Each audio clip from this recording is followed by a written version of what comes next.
Hi, I'm Rob Cosman. Welcome to my shop. We're just finishing up our table saw. Hi, I'm Rob Cosman. Welcome to my shop. We're just finishing up our table saw series, and I want to add something to what I showed you the other day. A flat miter is such a simple joint, yet executing it properly can be really difficult. So I showed you this. I'm going to do it again just in case you didn't see it. Cut your miter. This is my sliding table that cuts 45s. So the last cut I'm going to make is with the two pieces close enough together that by running the blade through them, I'm taking some off of both, which usually will result in a really close fitting joint. But now strengthening that end grain to end grain joint is not very easy. A lot of clamping methods I've seen, but let me show you the one that I like the best. And it involves a couple pieces of maple, and I have glued sandpaper on the inside, cut a notch out right there. I said maple for a reason, because there's a lot of stress on this, so it has to be a tough wood. So I want that line. This is going to be there's going to be a clamp going across here, and that's your line of force. So I want it to go right through the middle. If you're out here or way back here, you'll either pull a joint this way or pull a joint that way. So if we go right down through the middle of this, right about there, I'm just going to measure that so I don't have to do it on the other side. So 2.5 inches. So I'll go ahead. Now, if this was a real piece, I'd have to have a block in there to protect that, but I'm going to clamp that securely. Same thing on this one. Now, oftentimes the clamp handle is going to get in the way, so you're going to have to put one on the outside and the other clamp handle on the inside. Set that at 2.5. Want to make sure it's nice and flat.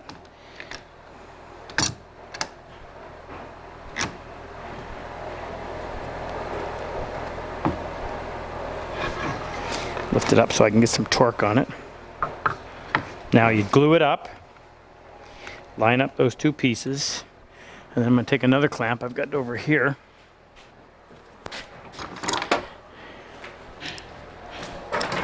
This is what I mean by your handle would get in the way.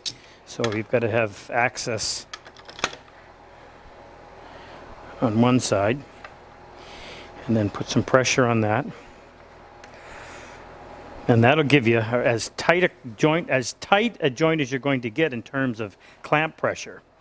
You want to take a close look at that, Jay, because I'm going to show you how we can make this joint even better. But what I would do from here, just glue that, give it a half an hour, and the glue will hold well enough that you'll be able to go in, and a simple little jig like that. Actually, let me show you how it works.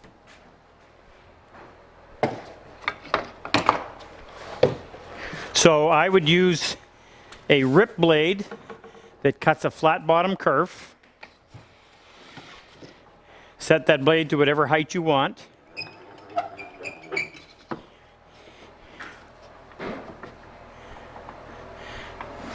Now,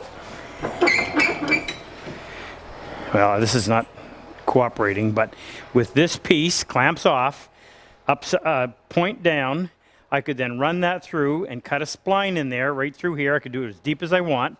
I typically, in something like this, I would run a spline close to this edge and a spline close to that edge. And having two splines in there, going to really strengthen that joint. It really improves the leverage.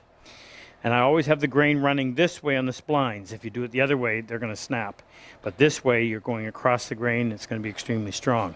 Now, I told you I'd make this even better. So let me show you how we do that. You're never going to get a table saw blade to give you a perfect surface.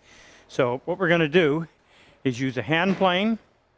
I use my 5.5, and I have a shooting board set for 45 degrees, and I'll go in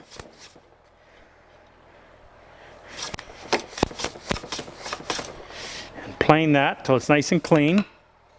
Do the same thing on the other one. Now you really have to be pushing the plane in that direction, because as you're going through, this is wanting to pull this piece forward, and it's going to pull it away like that, so you really have to be forcing it tight. All right, let's go back over and put the clamps on that and see if we can tell if it's a better looking joint.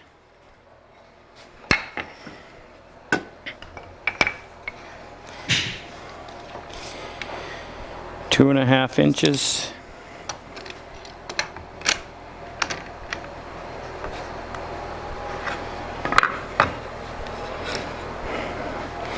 I'll do this one this way, it makes it a little bit easier. Oh, wait a minute now, gotta get this right. This is going on this side.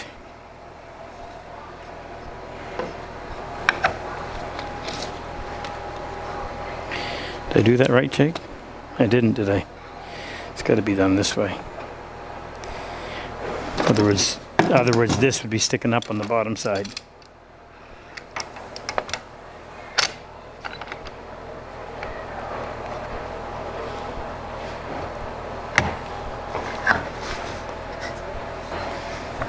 Now we'll put these two together.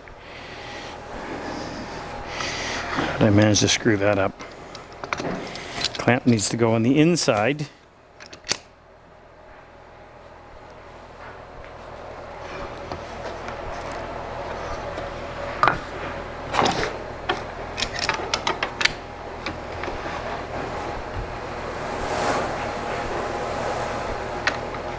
Now with those two plain surfaces, if you get in there really tight and look, that's an even better fit. Hand plane's always going to make things perfect. Now I got one more thing I want to show you. I'm recently, my daughter they're building an apartment upstairs in the shop, and they're using painted MDF for trim. And here's the two pieces of trim. Well, how are you going to clamp that? Because you can't clamp against this, right? You try to put one of these on, you've got nothing to hold on to. So what I did is I made these out of the same piece of maple, again, nice and strong.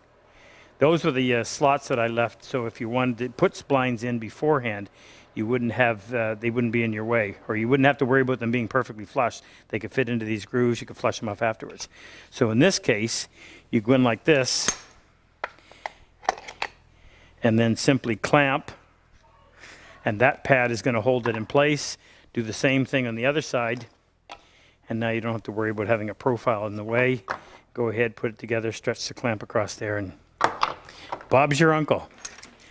All right, that's it for our table saw series. Now, what we're going to start next week, actually tomorrow, sorry, is we're going to do a drawer making series. This is that standing desk that I showed you the other day. This is the drawer that we've already done on film for our online workshop. And I didn't want to duplicate by doing another one, but it's been sitting there now for probably 6 months. So the only way I'm going to get it done is if I find a reason to stop and do it. And showing it to you guys is a good reason. So starting tomorrow, we're going to go to work, and I'll walk you through the entire process of building a precision piston fit drawer with those lovely dovetails using that holly and that cherry, and it's just going to look beautiful. So we will see you here sometime tomorrow. Take care.